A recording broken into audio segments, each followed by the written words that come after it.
Baik, bismillahirrahmanirrahim. Assalamualaikum warahmatullahi wabarakatuh.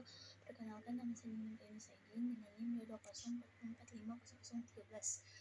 Baik, di sini saya akan menjalankan tugas mata kuliah psikologi konseling yang dimana membuat video berdasarkan pemahaman mengenai senyum dan empati. Baik, langsung saja saya masuk di materi yang pertama, yaitu senyuman. Senyuman merupakan salah satu bentuk tingkah laku nonverbal. Tingkah laku tersebut perlu dibiasakan dalam kehidupan. Waibum dalam Hodgson tahun 1991 mengkaji bahwa tersenyum dan tertawa selalu berhubungan dengan bahagia.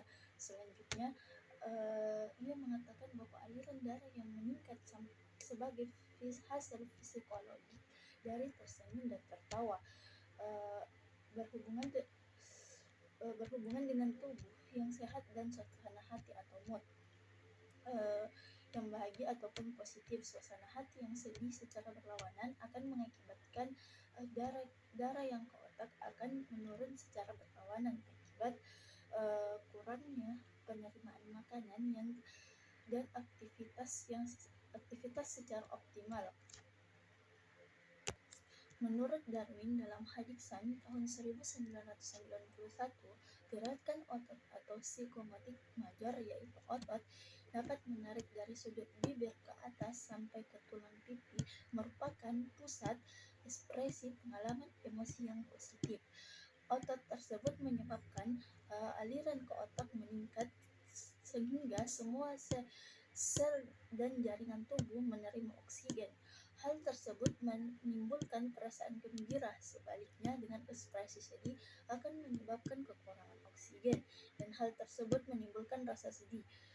Penelitian Waibum dan Lab Hodgson tahun 1991 menyimpulkan bahwa bahagia karena tersenyum merupakan obat sebuah dari penyakit, karena senyum hanya melibatkan satu otot, sedangkan ekspresi sedih merupakan dari hasil otot. Ekspresi sedih menjadi suatu kebiasaan mengakibatkan kerut pada wajah. Pertanyaan tersebut dengan kata bijak di Indonesia menyatakan bahwa orang yang selalu gembira dan bahagia awet muda, sedangkan orang yang selalu sedih akan cepat lebih tua. Robinson dalam Redux tahun 1986 mengatakan bahwa salah satu mengatasi gangguan depresi adalah dengan melakukan aktivitas yang menyenangkan. Aktivitas tersebut antara lain tersenyum kepada orang lain,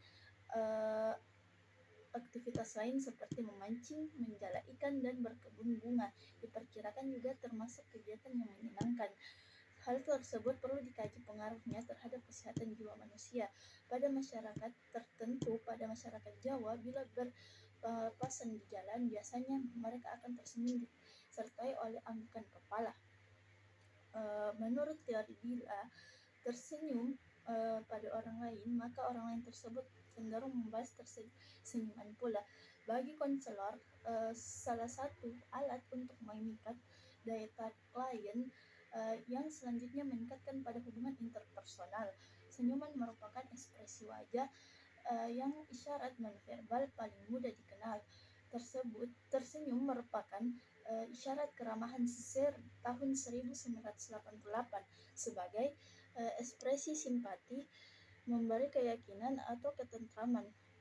Penelitian Hitz dan Tophev tahun 1991 mengemukakan bahwa jika seseorang tersenyum kepada orang lain, maka orang lain membalas dengan tersenyum pula.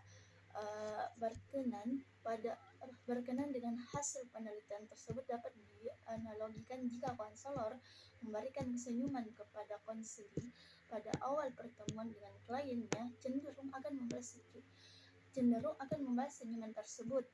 Hal tersebut merupakan awal yang baik dari suatu pertemuan. Selanjutnya materi mengenai empati. Empati sendiri itu berasal dari kata empati itu sering kita dengar, tetapi dalam psikologi konseling atau konselor, perawat atau bekerja memberikan jasa pelayanan kepada orang lain yang perlu berempati. Tujuannya agar terjadi komunikasi yang baik dengan orang lain. Dalam konteks konseling, empati diperlukan agar tercipta hubungan yang baik pada klien. Tahap-tahap awal konseling pada prinsipnya empati bisa dipelajari.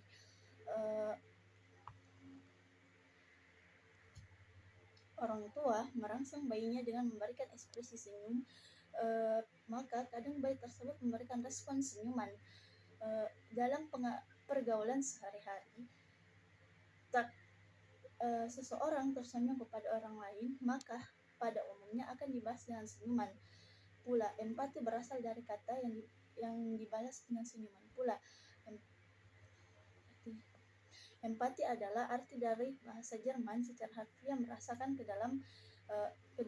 Empati berasal dari kata Yunani atau pathos yang berarti perasaan yang mendalam dan kuat mendekati penderitaan, dan kemudian diberikan awalan M. Meskipun ada perbedaan antara definisi utama dengan definisi yang lain, seperti sudah disebutkan di antara definisi tersebut, ada pula persamaan aspek-aspek yang terkandung pada makna empati. Adalah adanya persamaan perasaan, pandangan, pahaman yang mendalam, pengakuan terhadap orang lain. Tujuannya agar terciptanya hubungan yang baik antara terapis dan klien. Menurut penulis, empati bisa dipelajari dilatihkan dalam percakapan konseling. Perwujudan rasa empati dari konselor atau perawat dengan menyampaikan kalimat, "Saya ikut merasakan kesedihan yang kamu alami." Kata-kata tersebut belum cukup, tetapi harus konsisten pada nada suara dan ekspresi wajah. Jika mengungkapkan perasaan sedih, maka harus pula disertai dengan suara yang lembut dan ekspresi sedih pula. Empati yang diberikan belum mengena jika hanya mengungkapkan kesedihan, tetapi kata-kata tersebut berapi-api. Selain itu, cara untuk meningkatkan kepekaan berempati adalah konselor atau perawat harus menjadi pendengar yang baik dan mengangguk sekali dalam beberapa menit. Hanroff tahun 1974 merancang skala penilaian respons empati untuk bertujuan mengetahui respon konselor apakah sudah menunjukkan indikator perilaku empati atau belum. Ia mengusulkan 9 komponen empati yang harus dijalankan. Yang pertama, intensi untuk memahami kerangka perilaku klien, yang dimana apakah konselor sudah memahami dunia klien seperti yang ia tunjukkan. Contoh, kumpulan informasi mengenai pengalaman dan perasaan klien. Kedua, kesimpulan dan klarifikasi, di mana apakah konselor sudah membuat kesimpulan dan klarifikasi tentang sesuatu pada klien. Apakah klien menjawab belum apa yang ditanyakan oleh konselor. Contohnya, apakah kamu sudah mengerjakan PR? Jawaban klien, belum.